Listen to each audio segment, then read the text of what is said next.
Mr Speaker. Fletcher Tabato. Thanks, sir. If I could continue along the same vein as the previous speaker and bring some fact and some intelligent discussion rather than abuse into this morning's proceedings. Let's take an example used yesterday. Take a 15-year-old who is about to open a KiwiSaver account today. If they'd done it before this $1,000 incentive was removed, that $1,000, sir, would actually be, and these are quite, they're not generous calculations, they're quite modest. That $1,000 at the time of that person's retirement, given a 10% return, which is actually reasonable considering it's reasonable. They're getting 16% at the moment. Reasonable considering the annual rates of return of KiwiSaver funds at the current moment. Over 50 years, the calculation, sir, is about $117,000 to $145,000 at retirement. It's long term. $117,000 to $145,000 at retirement. So I spoke yesterday about we might be balancing the books in the moment, sir. They might look like you're balancing the books now, but what you are doing is robbing those sums of money from future generations. That range, like I said, it's modest, and the multiplier effect, the return on your annual returns, the compounding interest effect, it's such a powerful thing. It's been spoken about in this House many times. Consider the reality out in the typical Kiwi household, Mr Speaker. The median income for a Kiwi is still less than $30,000 per annum. That $1,000 was not only a draw card, Mr Speaker, it was a real and meaningful sum of money. Mr Speaker, at the end of its investment life, it really was going to make a huge difference in the enjoyment of life for those retiring. The government has taken away $145,000 in real terms from our future generations for those who would like to retire with some dignity from every person who missed out on this retrospective piece of legislation. Mr Speaker, this government's vision stretches only to the end of today. Mr English is literally robbing our children's piggy banks. That's right. So this surprise bill opens up questions about uptake, the impact on our national and individual savings, and, as mentioned already, the fairness or lack thereof across generations. The advice given to government on this bill, and I quote, "The analysis has not focused on the effect of policy options on national savings." I'll just repeat that. The analysis has not focused on the effect of policy options on national savings. That's right.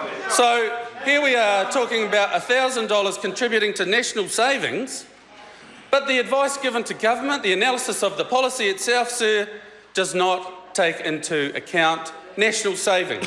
It beggars belief. So in the first part, sir, they've admitted that they ignore the problems of savings, and then they say the analysis is concerned with addressing the poor, supposedly I would put, the value for money and target effectiveness of KiwiSaver subsidies. So apparently we're told that the value for money and targeted effectiveness of KiwiSaver subsidies just isn't there anymore. The $1,000 isn't much of an incentive anymore. So I'll come back to that.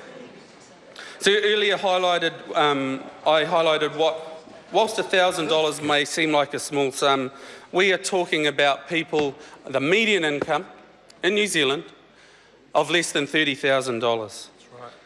It's actually around $28,000. So I know the National Caucus won't understand what that means, but $28,000 and trying to save $1,000 from that, try and do that in a year. No, I don't think you could. I've been there. You can't do it. Try and do that over 10 years. Actually, you won't get a chance to grow your savings pool on the New Zealand median income, and the government has now taken away that little incentive, that difference. We spoke about motivation for savings today and last night, and now they're taking it away. What the government hasn't discussed is the future value of $1,000 at retirement age. I'll say it again, $145,000. So consider those living in the regions of New Zealand, the productive heart of this country, currently not able to share in the wealth they create. Just think how hugely they will be affected by the removal of this incentive. Look at the unemployment rate in provincial New Zealand, remembering actually that an hour of work per week is measured or ticked in the employment column. An hour of work a week is considered employed. 9.9% in Northland, 7.8% in my hometown of Bay of Plenty, and it goes on. And then on top of this, the government must acknowledge that actually regional median incomes or regional incomes are well below the national average. What are they doing to our regions, sir? It really is such a small amount of money now compared to the value that it presents into the future. I spoke yesterday that the supposed savings on the government's books today for every individual Kiwi still not signed up will save approximately $120 million a year for the first 4 years. As the fund reaches critical mass in terms of people subscribed, contributions will decline. So these minuscule savings are short-term and short-lived. They are not actually saving this country anything at all. The Minister has removed the incentive to save. Actually, don't think about the regions now, think about this in the context of Auckland. People are not going to save. That $1,000 was a real and meaningful incentive.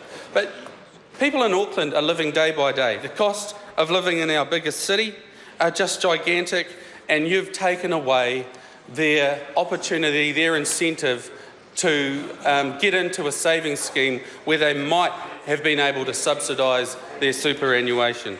You've taken it away.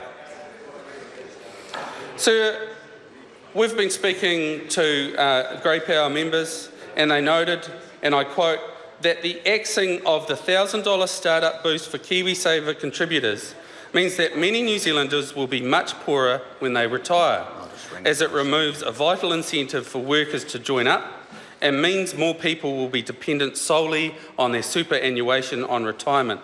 So they go on further to say that many New Zealanders currently aged 45 to 65 don't own homes, and those who do are actually still paying mortgages. They are on low incomes and are not enrolled in KiwiSaver. They are already facing increasing rental costs in a tight housing market, made worse with the removal of many state houses across the country. Even though many Grey Power members have missed out totally on the KiwiSaver program, they know, sir, that this government is robbing from their children and their grandchildren. That's right. This bill does nothing for this country's children in a time of generation rent, skyrocketing house prices, high student fees, and the loans that go with this. This bill is not fair or reasoned. I can expect soon that everyone will be automatically enrolled, with the rest of New Zealand made to compulsorily join the scheme. I suppose this bill makes compulsion cheaper. The cynicism is hard to take, to be fair, sir. Thank you, Mr. Speaker. I call Chris